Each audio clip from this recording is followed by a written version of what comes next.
नमस्कार। संतोष की रिपोर्ट में आप सबों का स्वागत है। और आज हम संतोष की रिपोर्ट में बात बिहार की उस हकीकत की करने जा रहे हैं जो हकीकत बयां कर रहा है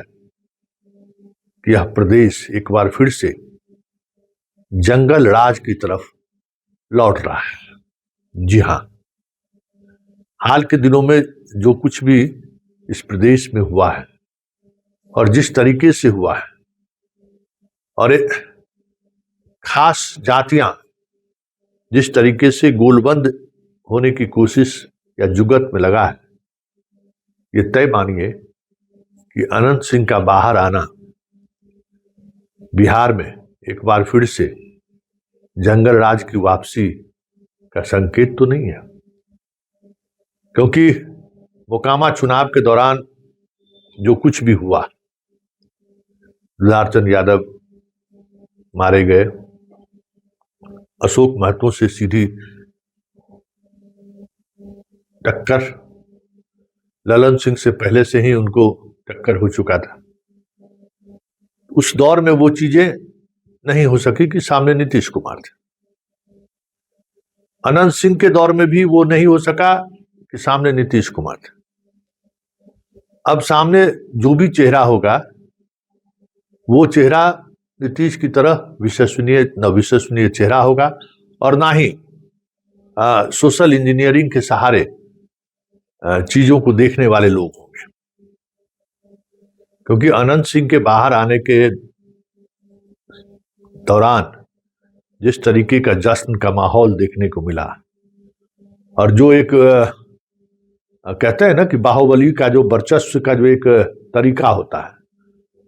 वो तरीका जिस तरीके से प्रस्तुत किया गया, दिखाने की कोशिश हुई, और उसमें सोशल मीडिया जिस तरीके से पीपली लाइव चलाया, उससे कहीं न कहीं वो समाज जो समाज नीतीश की वजह से बदल गया था या फिर उस डायमेंशन की तरफ बढ़ने से परहेज करता था या फिर उस तरीके की सियासत से दूर रहने की कोशिश करता था, वो सारे लोग कहीं उस दिशा की तरफ न बढ़ जाए, ये एक बड़ी चुनौती है। देखिए, मोकामा, लखीसराय, बरैया, नवादा, इन सारी जगहों का तस्वीर बदल चुका है, और जो तस्वीर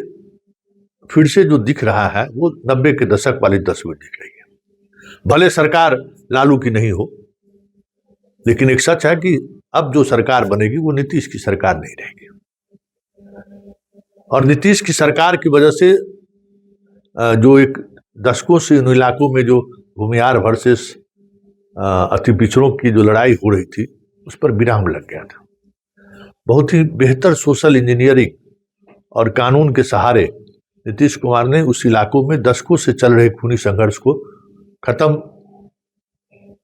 करा दिया था। लेकिन अब धीरे धीरे चीजें बदल रही हैं। अशोक महतो जेल से बाहर आ चुका है, और वो लगातार नवादा और इस मोकामा का जो इलाका है, उस इलाके को फिर से उसी दौर में ले जाने की कोशिश में या जुगत में लगा है। उसी दौर में पहुंच जाए तो फिर पिछड़ों का, अति पिछड़ों की गोलबंदी करके फिर हम भूमिहारों को चुनौती दे और फिर वो नरसंहार का दौर शुरू हो जाए। क्योंकि उसके पास वही यूएसपी है जिसके सहारे वो सियासत में टिका रह सकता है। और पत्नी के विधायक बनने के बाद वो उन्हें मजबूती मिली है, और एक बड़े वर्ग, अति पिछड़ों का जो एक बड़ा वर्ग है, उस वर्ग को फिर से एक नायक के तौर पे अशोक महतो में संभावना दिखने लगी है। क्योंकि सामने अनंत सिंह है, लड़ाई अनंत सिंह से है, इसलिए नायक उसी तरीके से खोजा जा रहा है। और इस अंदर की जो क्रिमिनोलॉजी या अंदर का जो क्राइम का जो बातें सामने आ रही थी, मतलब तैयारी चल रही थी, उस बीच सम्राट चौधरी और अशोक महतो का ये तस्वीर जारी होना अपने आप में एक संकेत है। क्योंकि अगर सम्राट मुख्यमंत्री बनते हैं तो सम्राट के लिए नीतीश का जो अति पिछड़ों का जो कॉम्बिनेशन है, उस कॉम्बिनेशन को साथ लाना उनकी राजनीतिक मजबूरी है, क्योंकि साथ लाने में कामयाब होंगे तभी वो गद्दी पर बैठ सकते हैं या कंटिन्यू कर सकते हैं। और बीजेपी अगर सरकार में आती है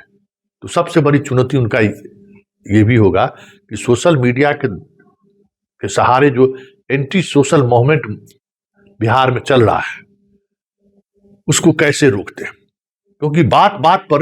बात इतनी दूर तक चली जाती है कि बहुत मुश्किल हो जाता है इसको नियंत्रित करना, और इसका इम्पैक्ट ऐसा पड़ता है कि इसको रोक पाना भी मुश्किल है।